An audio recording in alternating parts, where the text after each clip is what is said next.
के पलंग सखी तूर दिहले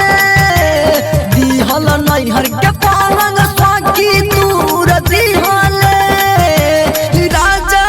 जी हो रत ऐसन खेल खेलले सैया जी हो रत ऐसन खेल खेलले गबना वाला सारी हमर नास दिहले गबना वाला सारी हमर नास दिहले राजा जी हो रत ऐसन खेल खेलले सैया जी हो रत ऐसन खेल खेलले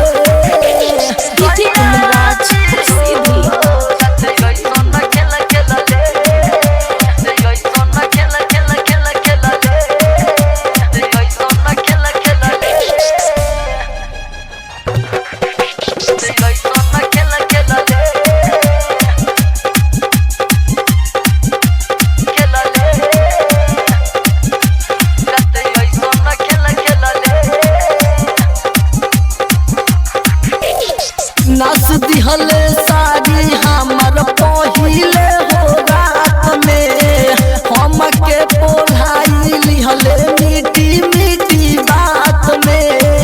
अरे बाप रे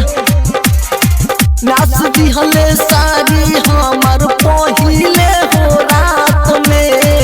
हमके पोलाई लिहले मीठी मीठी बात में लेके कोरवा में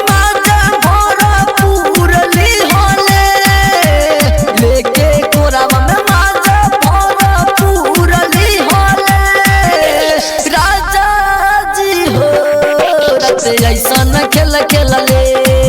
अरे सैया जी हो रत ऐसन खेल खेलले सैया जी हो रत ऐसन खेल खेलले ऐसन खेल खेल खेल खेलले ऐसन खेल खेलले ओ बिले बाह गोलिया पोहदात के निशान हो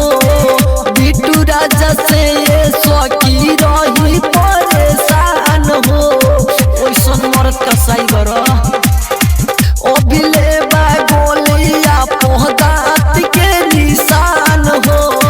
बिट्टू राजा से ये सखी रही परेशान हो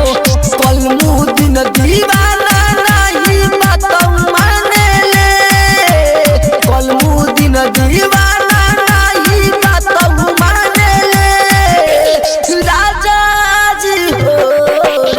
ऐसन खेल खेलले अरे सैया जी हो रत ऐसन खेल खेलले। Recording studio.